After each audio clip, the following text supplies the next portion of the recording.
Hello friend, welcome to my YouTube channel. मैं रेजाकर आपके चाइसे आरजेडके टिउटोरियल। आजिर भिडिओत आलोचना कराइम जे प्रादेशिकरण নহয় 8 শতাধিক বিদ্যালয়ৰ বেঞ্চাৰ শিক্ষকৰ আশাত চেঁচাবাৰী। আহক নিউজটোত কি কৈছে আৰু এই নিউজটো নতুন খবৰ আহিছে, তো আপোনালোকে চাব পাৰিব ইয়াত কি কৈছে একচুৱেলি নিউজটোত। এইখিনি আপোনালোকক একফালৰ পৰা পঢ়ি দেখুৱাই দিম।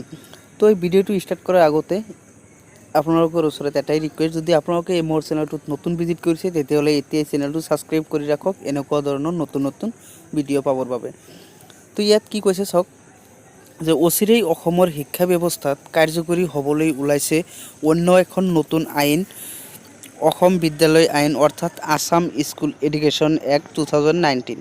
এই আইন অনুসৰি অসমৰ সকলো শ্ৰেণী শিক্ষানুষ্ঠান যেনে ব্যক্তিগত, চৰকাৰী, প্ৰাদেশিকৃত আৰু অন্যান্য সকলো শিক্ষানুষ্ঠান পৰিচালিত হ'ব।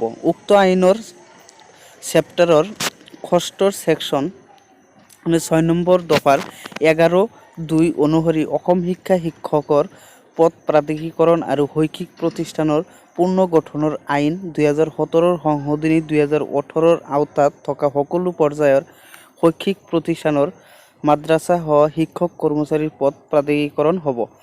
অন্যহাতে উক্ত আইনৰ আওতাত নপৰা শিক্ষানুষ্ঠানৰ শিক্ষক কৰ্মচাৰীৰ পদ প্ৰাধিকৰণ নহ'ব, যাৰ ফলত আসাম স্কুল এডুকেশ্যন এক্ট 2019 উক্ত ধাৰাত সন্নিৱিষ্ট অনুসৰি যোগ্যতা থকা স্বত্বেও কেৱল স্বীকৃতি অনুমতি কনফাৰেন্স ইছ্যু ডেট 1/1/2006 পিছত হোৱা বাবে 879খন উচ্চ প্ৰাথমিক সহ বহু হাইস্কুল, হাই মাদ্ৰাছা, প্ৰি ছিনিয়ৰ, ছিনিয়ৰ মাদ্ৰাছা, উচ্চতৰ মাধ্যমিক, জুনিয়ৰ কলেজ, ডোল আদি শিক্ষানুষ্ঠানৰ পদ প্ৰাধিকৰণৰ পৰা বঞ্চিত হ'ব।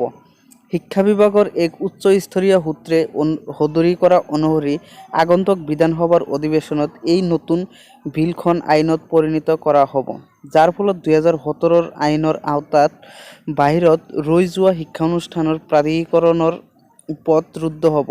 ফলত দীৰ্ঘদিনৰ পৰা প্ৰাধিকৰণৰ বাবে আন্দোলন চলাই অহা শিক্ষানুষ্ঠানসমূহৰ হাজাৰ হাজাৰ শিক্ষকৰ জীৱনলৈ অমানিশা নামি অহাৰ সম্ভাৱনা প্ৰকট হৈ পৰিছে।